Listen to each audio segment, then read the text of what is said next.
Voilà, Tramor, c'est à toi. Oui. Bien, bonjour à toutes et à tous. Merci de votre présence. Donc, on va annoncer le programme de l'année prochaine. Donc, le thème qui est retenu cette année, c'est la vie quotidienne en Algérie à l'heure coloniale. Donc, dans une perspective de très longue durée, puisqu'il s'agira des années 1830 à 1962. Donc au départ, on avait pensé resserrer simplement sur la période de la guerre d'Algérie, mais il s'agit bien d'un concours sur la colonisation et la guerre d'Algérie. Donc voilà aussi cette période coloniale qui paraît importante. Donc ça, on va dire, ça démultiplie le champ avec bon, on va dire une restriction, quelque part un angle donné quand même, qui est celui de la vie quotidienne. Donc la vie quotidienne, ça peut être évidemment la vie quotidienne tant au tout début du 19e siècle que pendant la guerre d'indépendance algérienne. Ça ne veut pas dire que ça doit totalement occulter, évidemment, tout ce qui est enjeu de la conquête, enjeu de la colonisation ou enjeu de la guerre, mais l'angle qui est pris, finalement, a un lien aussi, d'ailleurs, avec le programme de l'année dernière, à savoir l'enfance, par exemple. Hein. Comment les enfants vivaient, par exemple, au moment de la guerre d'indépendance, mais on a ici une période de longue durée et qui va concerner évidemment toutes les populations, à savoir comment aussi, que ce soit en termes de conquête, en temps de guerre, comment est-ce que l'on peut continuer à vivre.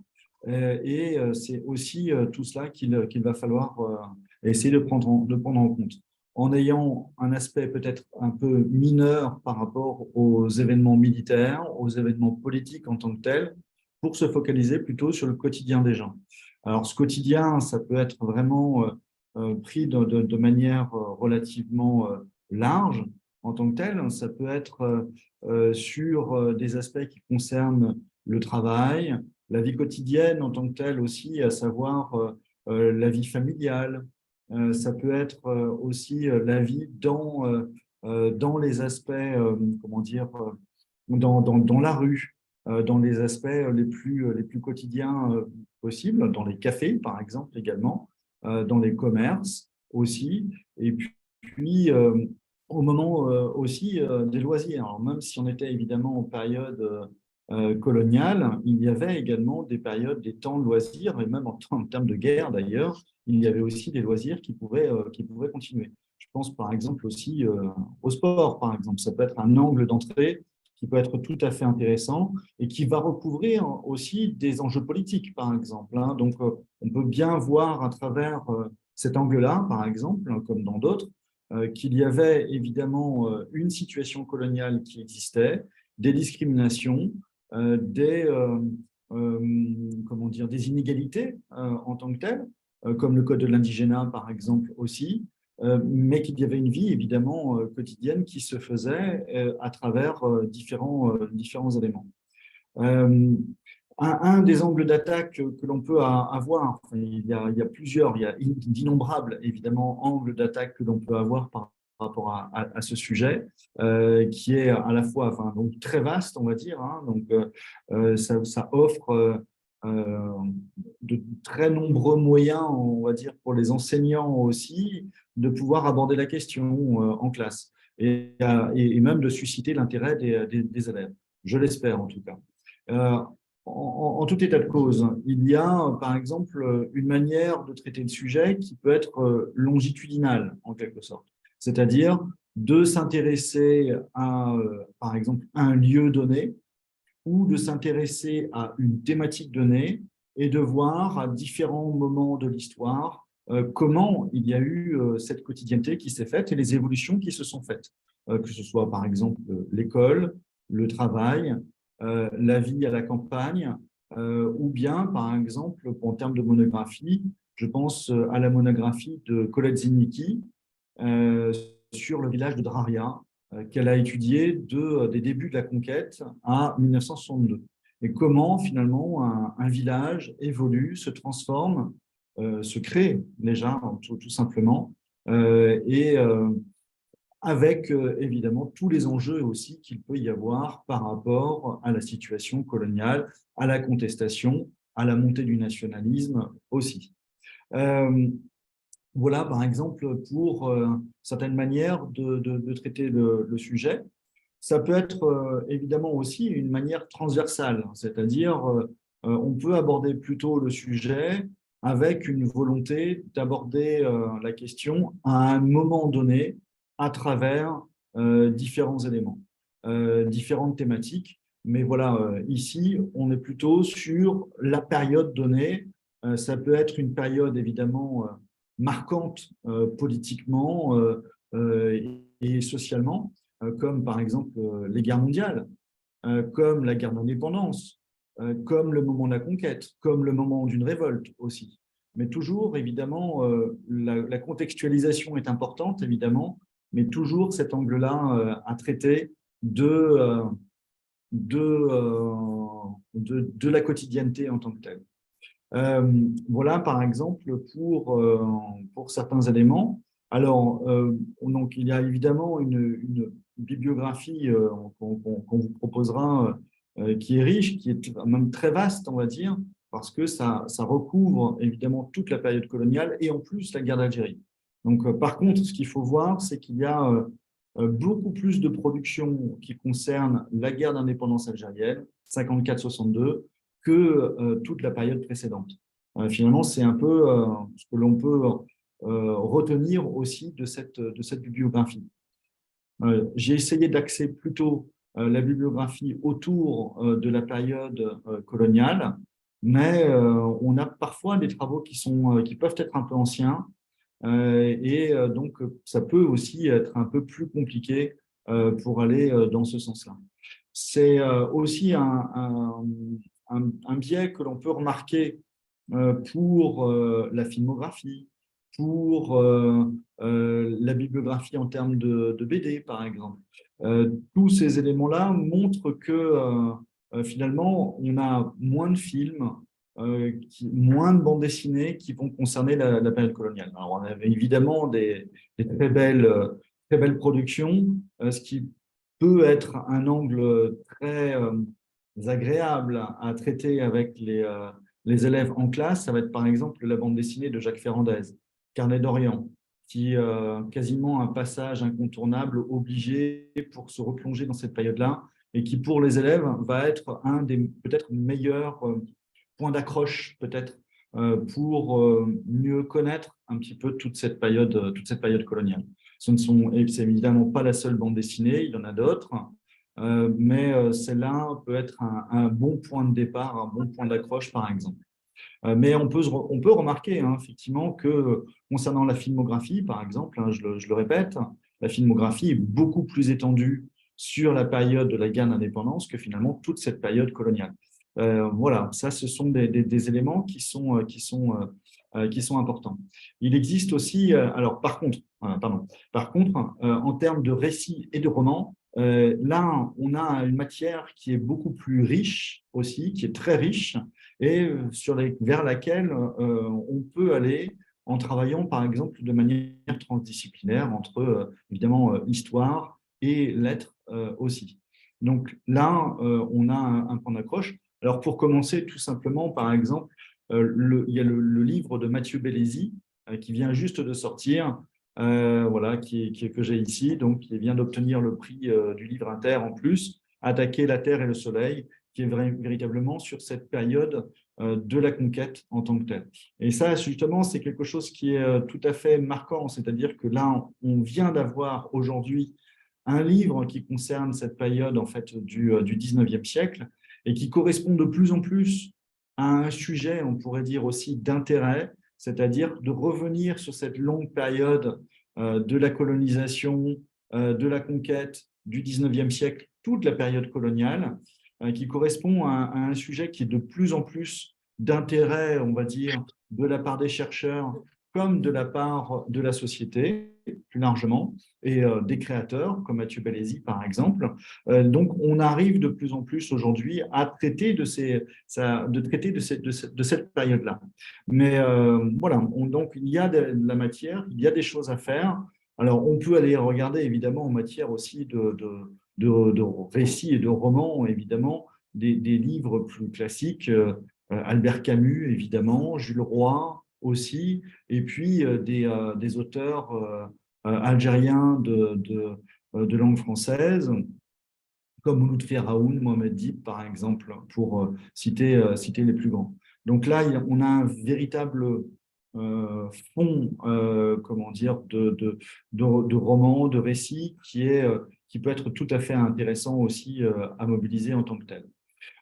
Alors, voilà, justement, ça aussi, c'est un aspect qui est assez intéressant, justement, ces romans et ces récits, parce que, en fin de compte, dans la bibliographie et de manière globale aussi, on s'aperçoit finalement qu'il y a aussi un déséquilibre, évidemment, entre les différentes catégories de population, puisqu'on a les populations, on va dire, dites indigènes à l'époque, pour reprendre la terminologie d'époque, les Français musulmans, comme on les a appelés ensuite aussi, les Algériens, pour l'appeler plus simplement, évidemment qui avaient moins de possibilités d'écrire à cette période-là, dont les écrits sont beaucoup moins importants en tant que tels et qui avaient aussi moins accès, par exemple, pour le XXe siècle, aux photographies.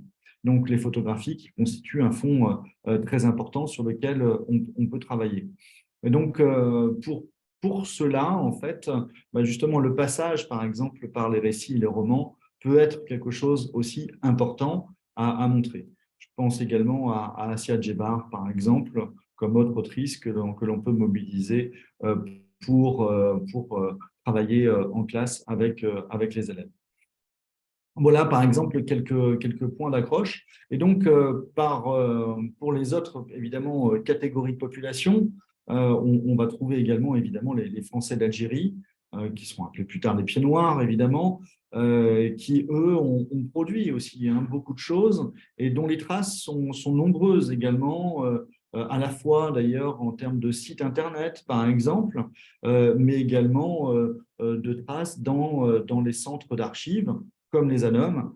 Donc, évidemment, là, je pense à la base de données Ulysse, par exemple, aussi, qui permet en fait de consulter les archives en ligne et donc qui peut être un support très important pour les élèves en classe, pour nourrir leur production en tant que telle. Voilà, par exemple, pour cet aspect-là. Donc, les Français d'Algérie, les Juifs d'Algérie aussi, évidemment, une autre catégorie en tant que telle, que Benjamin Stora a notamment traité aussi dans deux ouvrages en particulier, son livre Les Trois exils juifs d'Algérie, et puis la bande dessinée qui est sortie il y a peu sur l'histoire dessinée des Juifs d'Algérie, de l'Antiquité à nos jours, avec Nicolas Lescanf. Voilà deux autres aspects qui peuvent être traités. On peut en parler également, d'ailleurs, dans les films d'Alexandre Arcadi, par exemple, là aussi, maintenant un peu anciens, on va dire, pour certains d'entre eux, mais qui peuvent être tout à fait importants. Et puis, d'ailleurs, en matière de filmographie et de romans, donc il y a le film Ce que le jour doit à la nuit, tiré du livre de Yasmina Khadra, évidemment, qui est même chose aussi un support tout à fait intéressant à lire et à regarder en classe avec les élèves pour mieux comprendre et de manière un peu plus complexe que des schémas un peu simples qui peuvent exister, finalement, quelle pouvait être la vie aussi au temps colonial des années 30 aux années d'indépendance en tant que telles. Donc voilà des angles que l'on peut avoir, sur lesquels on peut traiter. Évidemment, alors ça peut être sur une catégorie de population en tant que telle, mais il peut être intéressant aussi de voir la vie quotidienne à travers des exemples qui peuvent être croisés aussi en tant que tel. Et puis, je le redis également, peut-être de manière transdisciplinaire ou pluridisciplinaire, donc entre professeurs de lettres, pourquoi pas des professeurs aussi d'art plastique voilà, ou d'autres encore, d'autres disciplines, bien entendu. Voilà à peu près le panorama. Alors, je m'aperçois quand même que j'ai peu traité la question de la bibliographie en tant que telle. bibliographie historique aussi. Pour les travaux sur l'Algérie coloniale, bon, il y a, on va dire, deux auteurs qui sont incontournables, à savoir Charles-Robert Ageron, voilà, avec son histoire de l'Algérie contemporaine. Donc là, c'est de 1871 à 1954, et il était précédé du livre de Charles-André Julien, L'histoire de l'Algérie contemporaine, de la conquête au début de la colonisation en 1871. Donc là, deux ouvrages qui sont particulièrement importants. Alors, malheureusement, je pourrais dire aussi, ce sont des ouvrages qui sont un peu anciens et qui peuvent être un peu difficiles à trouver. Alors, pour cela, en fait, il faut s'aider aussi du livre d'Abderrahmane Bouchen, Jean-Pierre Peroulou, Ouana Tengour et Sylvie Thénault, l'histoire de l'Algérie à la période coloniale de 1830 à 1962, qui a été publié aux éditions La Découverte et Barzac en 2012. Donc là, ouvrage important également et qui permet en fait de brosser évidemment sur toute la période coloniale. Alors, il y a beaucoup d'aspects qui sont évidemment politiques et militaires, mais on peut trouver évidemment beaucoup de matière dans ce livre. Je pense à une autre manière aussi d'aborder le sujet, par exemple avec le beau livre de Fanny Colonna, Le meunier, les moines et le bandit, des vies quotidiennes dans l'Aurès, Algérie du XXe siècle.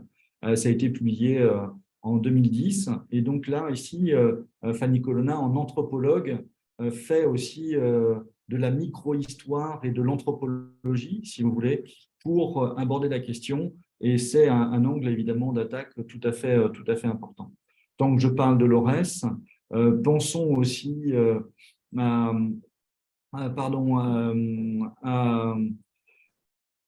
Germaine Tillion.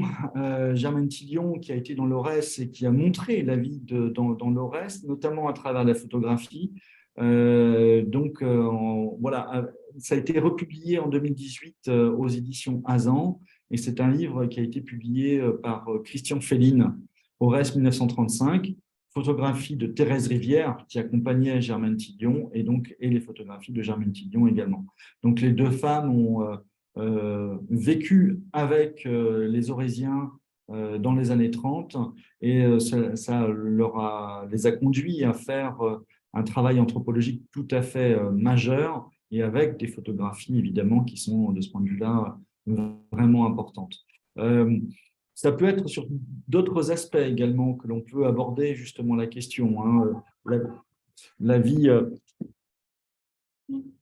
pardon, la vie quotidienne, c'est par exemple la chanson.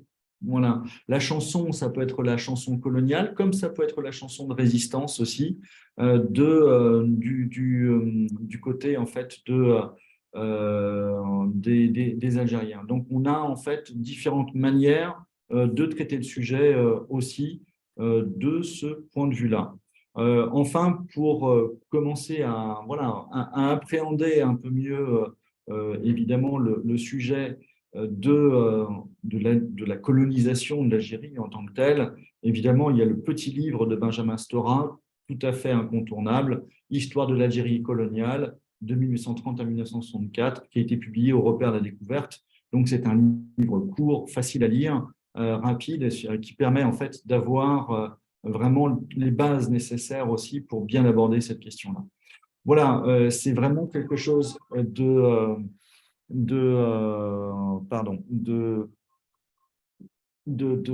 majeur, sur lequel on peut aborder la question, et qui permet en fait pardon, je vois qu'effectivement vous avez Michel, effectivement, cartouche gauloise, tout à fait, tu as tout à fait raison. Je l'avais déjà donné en fait l'année dernière par rapport à l'enfance. Toute la bibliographie quasiment de l'année dernière est encore valable. Je pense également à un autre film que j'ai dû mettre dans la filmographie, qui est les folles années du twist, qui est aussi sur le quotidien de jeunes gens. Là, on est vraiment à la fin de la guerre, et de la période coloniale, donc c'est plutôt les années 60-62. et qui sont plutôt en fait des jeunes gens qui sont des tirs au flanc en quelque sorte et qui n'ont vraiment pas envie en fait de s'engager. Donc, et eux, ce qu'ils veulent plutôt faire, c'est profiter de la vie, profiter de la musique. On est dans ce début aussi, hein, même en Algérie, des années yéyé en quelque sorte. Hein. Et donc, eux, c'est plutôt leur centre d'intérêt. Donc, il y a bien cette notion, on va dire, enfin, c'est tous ces éléments-là aussi à voir, outre d'autres grands films, évidemment, qui peuvent concerner la période, on va dire la période coloniale ou la fin de la période coloniale. Les chroniques des années de Brest de Mohamed Larda Amina, par exemple, aussi. Malheureusement, celui-là, enfin, je l'ai mis en filmographie, pardon, mais malheureusement, ce film-là est voilà, introuvable aujourd'hui. Donc, il est, semblerait-il, bloqué. Et donc, il n'y a véritablement, je crois, aucun moyen de le voir, ou quasiment aucun. Donc, je pense que c'est un problème en fait de diffusion, de producteurs, qui fait qu'il il est vraiment invisible en tant que tel. Euh, alors, par rapport à la cytographie, outre donc la base Ulysse dont j'ai parlé tout à l'heure, il y a aussi d'autres bases de données qui sont disponibles. On a donc le site Gallica, évidemment de la BNF, sur lequel il y a aussi beaucoup de photographies que l'on peut voir, et puis sur lesquelles il y a aussi des productions qui datent de cette période-là, justement. Hein. On peut avoir accès à des sources et des journaux également d'époque. Je pense à Déco d'Alger, je crois, qui est vraiment, dont les collections sont en ligne sur le site Gallica, et puis évidemment d'autres. Donc là, on peut trouver des pièces tout à fait intéressantes pour travailler en classe, et ça peut être un outil aussi intéressant à travailler avec les élèves. Je vous ai parlé également du site de l'ECPAD. Et puis, nous avons également deux expositions, dont l'exposition du MUNAE, que j'avais déjà mentionné l'année dernière, l'exposition du MUNAE, donc le Musée national de l'éducation. Voilà, avec effectivement donc l'Algérie à l'école, l'école en Algérie, pardon, l'école en Algérie, l'Algérie à l'école, dans le sens inverse, qui présente justement vraiment l'évolution de l'enseignement en Algérie. Et donc, c'est tout à fait intéressant aussi à voir. Alors, l'exposition, je pense on peut la demander en tant que telle, et elle est un petit peu visible en ligne. Et d'ailleurs, elle se trouve également, si je ne me trompe, sur le site du ministère de l'Éducation nationale. Donc, on peut, voilà, déjà avoir certains éléments, mais il est possible également de la demander au MUNAE pour l'avoir dans votre école, à ce qu'il me semble. Et la seconde exposition, qui, elle, évidemment, peut être demandée aussi, c'est l'exposition de l'ONAC VG, et dont toute la première partie concerne la période coloniale, avec justement aussi de nombreux aspects de la vie quotidienne qui sont mis en avant. Je vous parlais du sport tout à l'heure, je vous parlais du travail aussi, de l'implication dans les grands conflits mondiaux aussi, mais même si là, on est plutôt sur la mobilisation en tant que telle, ce n'est pas véritablement la vie quotidienne. Quelques autres aspects de vie quotidienne aussi, la spoliation des terres, enfin, c'est encore la question de la propriété, évidemment. Ce sont des aspects qui sont tout à fait majeurs, évidemment, à montrer. Et donc, cette exposition, elle peut être montrée avec la seconde partie aussi en tant que telle, sur la guerre d'Algérie en tant que telle. Voilà, sur la guerre d'Algérie, même si cette partie-là peut-être concerne moins la vie quotidienne, sachant qu'on est bien, on est bien d'accord, hein, il s'agit bien de la vie quotidienne en Algérie. Il n'est pas forcément question ici de la métropole. Donc là, on est sur un aspect qui est plutôt algéro-algérien, on pourrait dire, en tant que tel, si l'on veut. Et évidemment, ce programme, enfin cette exposition est à voir avec avec les programmes à 4 voix que propose le NACVG, dont Michel Wilson est d'ailleurs un des membres réguliers, et dont d'ailleurs il a fait l'objet d'un des travaux de cette année du concours. Voilà, j'en ai à peu près terminé. Je suis disponible évidemment pour répondre à vos questions, sachant que évidemment je vous ai brossé un peu de manière large, mais évidemment il y a beaucoup d'autres aspects que l'on peut aborder. Merci, Tramor. Avant de passer la parole pour les questions, est-ce que ceux qui souhaitent avoir la bibliographie indicative et provisoire pour 2024, écrivez-moi à l'adresse mail du concours, je vous ai mis dans les commentaires, concourscolaire.aga@gmail.com. Je vous donnerai une indication de ne pas communiquer pour l'instant cette vidéo parce qu'elle n'est pas terminée, donc ne la rendez pas publique le temps qu'on la fignole. Et on vous passera aussi la vidéo de cette année pour information. Alors, du coup, les questions peuvent commencer. Allons-y. Profitez, Tramorella, encore pour 28 minutes. Peut-être sur des questions de comment on entre dans le sujet. Faites attention, pour l'instant, vous n'avez pas le micro est coupé, donc si vous prenez la parole, reprenez bien la parole avec le micro. Très bien, tout est clair. C'est rarissime. J'ai assommé tout le monde. C'est surtout ça, c'est très inquiétant. Bonjour. Ah, bonjour. Bonjour. Bonjour. Monsieur Eladj. Bonjour. Alors, ma question, c'est la transposition. Comment passer de la théorie, de l'histoire, au niveau académique et universitaire vers des élèves qui ont peu de connaissances théoriques, comment faire des travaux au niveau des scolaires d'une classe de première ou terminale et comment proposer un travail à leur niveau. Pour moi, voilà l'année en cours, c'est pas l'année précédente, mais le premier concours, j'ai participé avec les élèves avec des témoignages et en écoutant bien sûr tout de suite, il me paraît un peu difficile de se projeter dans la vie quotidienne avec peu de connaissances pour les élèves. Voilà, c'est ma première réflexion. Peut-être après un recul, peut-être ça sera plus facile, mais j'aimerais bien, est-il possible, c'est pas dans la paresse, ma paresse plutôt, mais est-il possible de nous lancer quelques lignes de réflexion pour travailler avec les élèves à partir de cette présentation si dense et si riche? Tramor, tu m'arrêtes. J'ai deux idées des productions qu'on a vues cette année. Je donne les deux. Sauf si tu as une idée, Tramor, mais… Vas-y, oui, j'en ai. Sur les témoignages, un collègue a proposé cette année de présenter presque une méthodologie du questionnement pour encadrer le témoignage. C'était très bien fait. C'était un travail très méthodologique.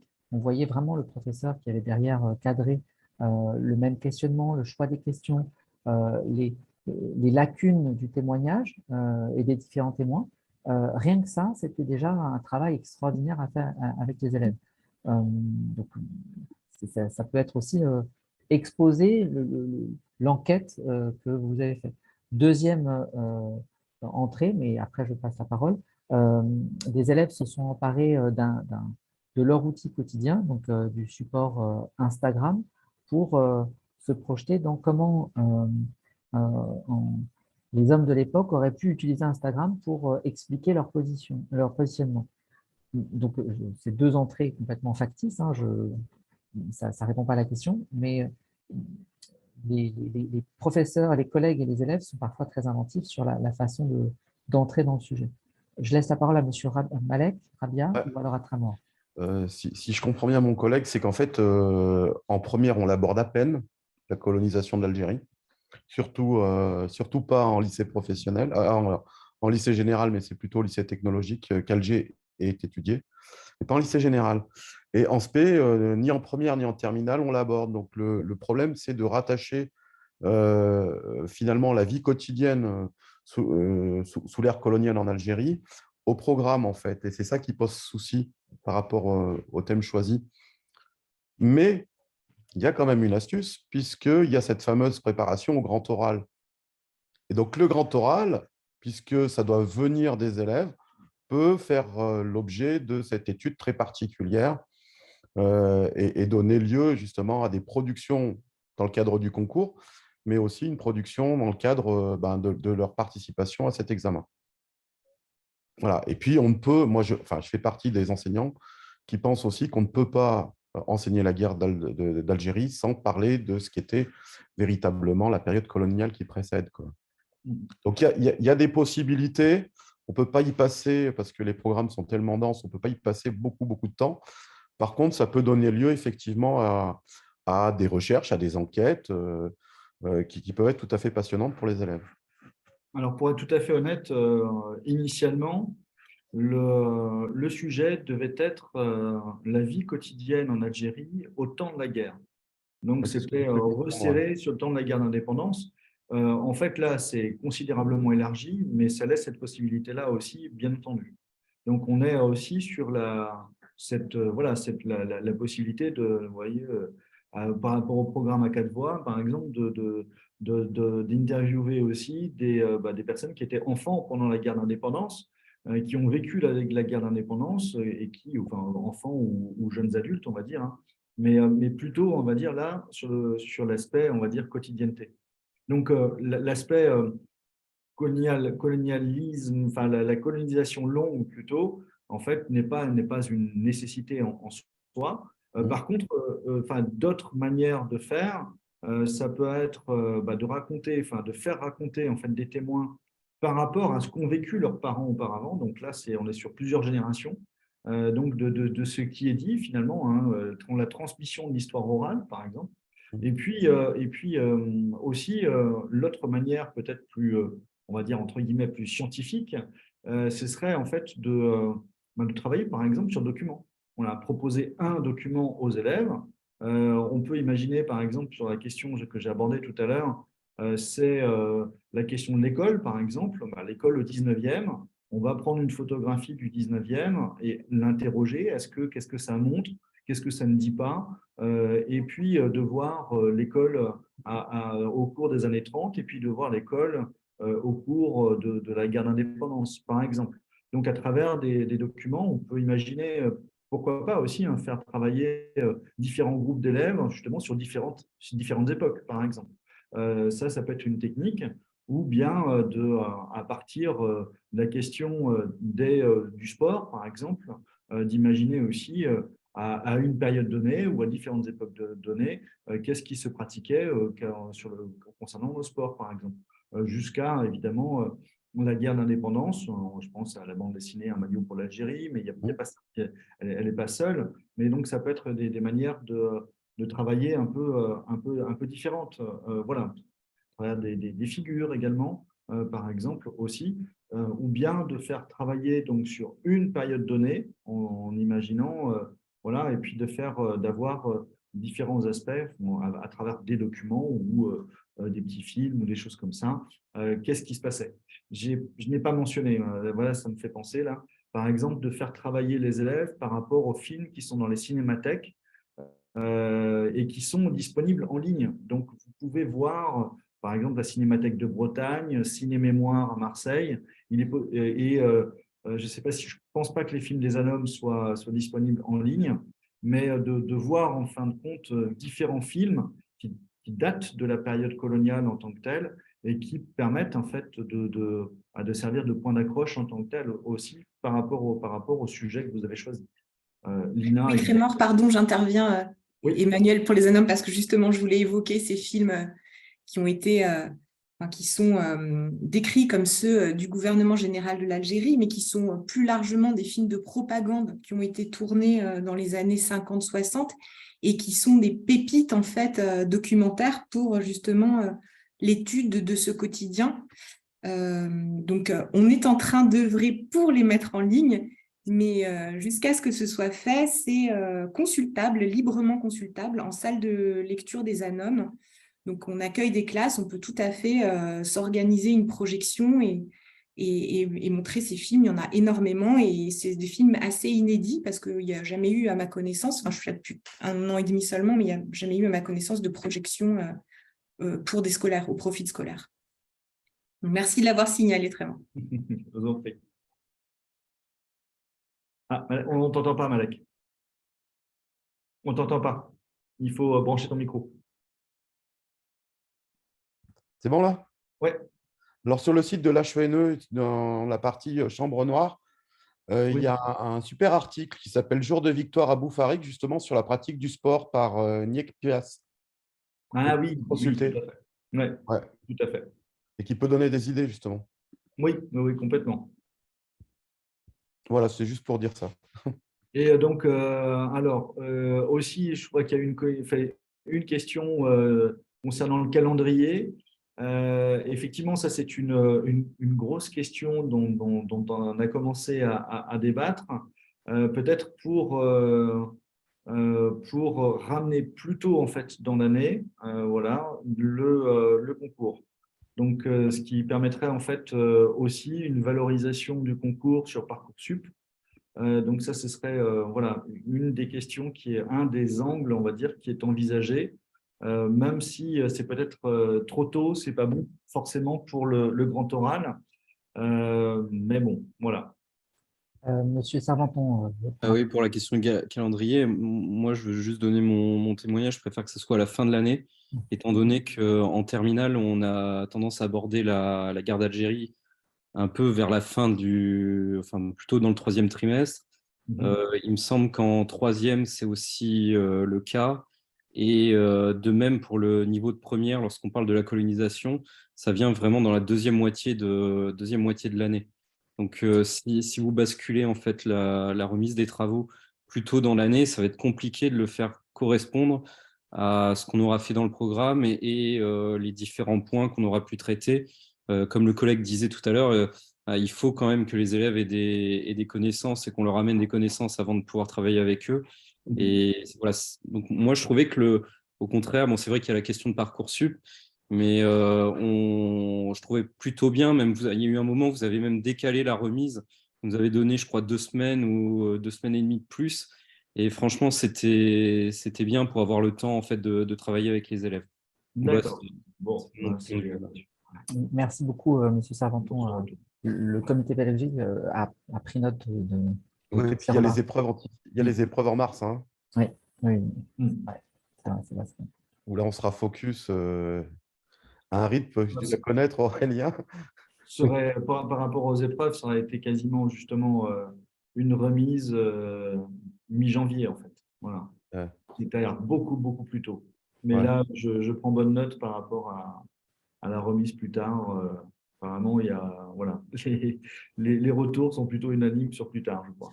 Ah oui, non, non, mais je t'assure que le rythme pour les préparer, Trameur, c'est assez délirant. Donc, il faut qu'on soit à bloc sur l'examen et les chefs d'établissement, les parents ne comprendraient pas que on puisse intercaler un concours, tu vois, au milieu, quoi. Mm.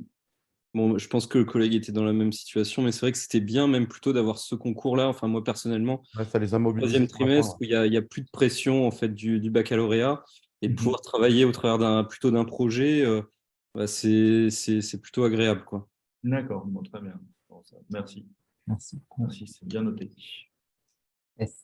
N'hésitez pas, si vous n'avez pas encore des questions, on a encore 15 minutes pour échanger. En tout cas, merci aussi pour. Oui, Eliette Paris, les orangers de la Mitidja, très bien aussi. Ouais. Effectivement, il y a pas mal. Il y a de beaux films qui peuvent. Et, enfin, là, pardon, c'est un livre, mais de beaux films également qui peuvent sur le mode de vie pied noir en Algérie qui peuvent exister aussi, enfin qui existent, et qui peuvent être mobilisés aussi, par exemple. Ouais, tout à fait. Et ça va très bien aussi d'ailleurs avec vraiment Jules Roy hein, également. Oui. Il y a une série qui était sortie il y a quelques années, d'après Les Chevaux du Soleil. les Cheveux du Soleil, ouais. Mais ça a terriblement vieilli, hein. Ouais. Ouais. Il y a le documentaire de Benjamin Stora aussi, de l'année dernière, justement, qui reprend certaines des images et qui est bien aussi de ce point de vue-là, parce que c'est surtout, là, pour le coup, pour la période coloniale, c'est le premier épisode, donc qui permet en fait de mobiliser, de bien voir l'évolution sur toute cette période-là, donc avec un documentaire d'1 heure. Bon, ça fait déjà bien le point aussi. Donc pour les élèves, c'est tout à fait intéressant.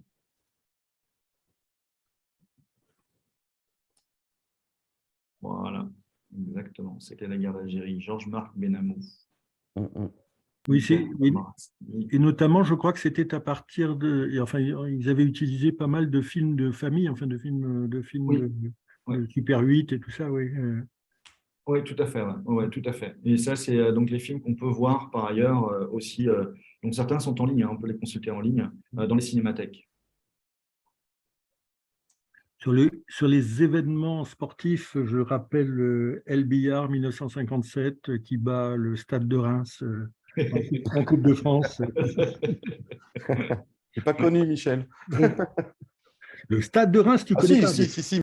Et je pense qu'en effet, le thème sport est potentiellement très intéressant à travailler avec des jeunes, et notamment tout l'aspect politique du sport. Et pour le raccrocher à nouveau aux archives, puisqu'on ne fait rien sans les archives, il y a quand même un mécanisme hyper intéressant dans ce thème de la vie quotidienne, qui est celui en fait du mécanisme à l'œuvre dans une société coloniale, inégalitaire et oppressive. C'est-à-dire que c'est une société de surveillance permanente, quelle que soit l'époque, et notamment de surveillance des associations sportives. Donc on pourrait tout à fait imaginer faire une liste des articles qui sont concernés, des associations sportives qui sont concernées, des clubs de foot de toutes les époques qui sont concernées en Algérie et construire un atelier avec vous, enseignants, et ça pourrait être une très belle piste, quoi. Et on étudierait aussi la répression coloniale plus largement et la vie quotidienne. Et surtout qu'on sera dans une année de Coupe d'Europe. Ben, c'est ça, Oui. exactement. Donc là, on est… Ce que rappelle Michel Pierre dans son bouquin qui vient de sortir là, sur l'histoire de l'Algérie, c'est que il y avait des obligations qui étaient faites aux clubs de foot de ne pas avoir des clubs de foot intégralement communautaires. Donc, il fallait essayer de mélanger des joueurs européens et des joueurs algériens. Absolument. Et ça, je pense que c'est intéressant pour les jeunes, quoi. Voilà, la passion foot,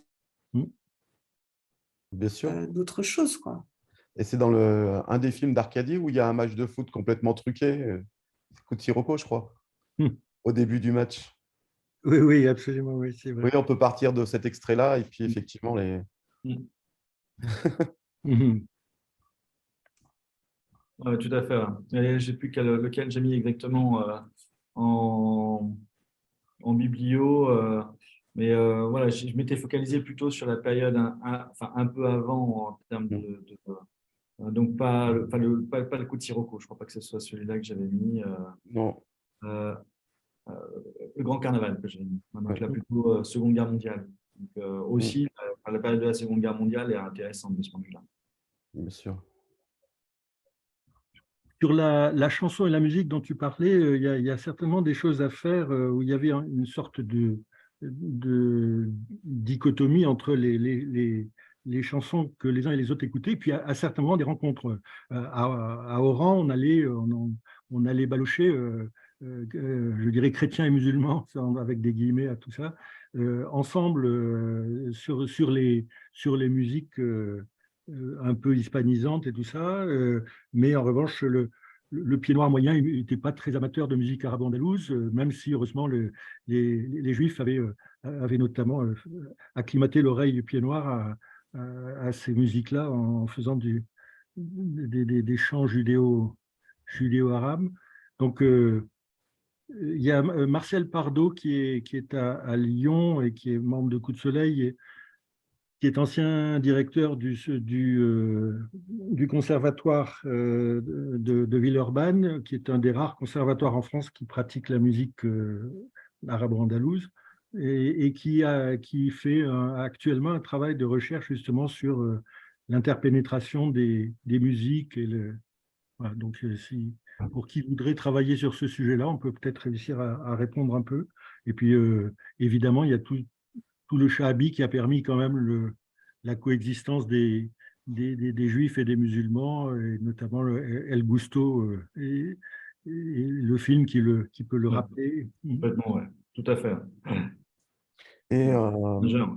Tramer, tu aurais pu citer aussi le livre d'éco-histoire de Benjamin Stora, où on voit bien Je justement… l'ai retrouvé. Oui, tout à fait. Ouais, c'est vrai. Ouais. Mais je le redis, en fait, je me suis vraiment focalisé sur la période coloniale. En fait, c'est peut-être parce que je me suis dit que c'était davantage connu en fait sur la guerre d'indépendance, et qu'il y a une bibliographie en fait qui est déjà aussi une filmographie et autres qui est déjà très très abondante. Et donc, je me suis plutôt focalisé sur cette période coloniale. Alors, peut-être à tort, mais j'ai préféré axer là-dessus en fait. Mais voilà. Mais par contre, oui, sur les clés retrouvées, c'est magnifique. C'est magnifique. Ouais, c'est sur le quotidien aussi, d'un jeune. Oui, bien sûr, mais on sent bien juste avant la guerre aussi comment vivaient les communautés et comment elles étaient brassées. Oui, tout à fait. Le début, tout le livre est passionnant, mais le début en particulier, il est riche d'enseignements. Oui, complètement. Assurément, l'un de ses meilleurs livres. Je te laisse juge. J'en ai plusieurs, hein, mais moi j'ai commencé avec La gangrène et l'oubli, Comme beaucoup, ouais. Imaginaire de guerre. J'ai commencé par Imaginaire de guerre, pour être précis. Je dis ça, en plus, je suis enregistré. Imaginaire de guerre, j'ai poursuivi après avec La gangrène et l'oubli. Bref, après j'ai suivi, mais il y en a eu beaucoup, évidemment. Mais là, voilà, pour moi, ceux qui ressortent le plus, La gangrène et l'oubli, Les clés retrouvées en fait partie aussi. Pour moi, c'est vraiment des ouvrages qui sont majeurs. Ouais, ils sont majeurs. Ouais. Je te rejoins. Bon, j'ai éteint l'enregistrement comme ça, si vous voulez encore échanger sur l'enregistrement. Voilà.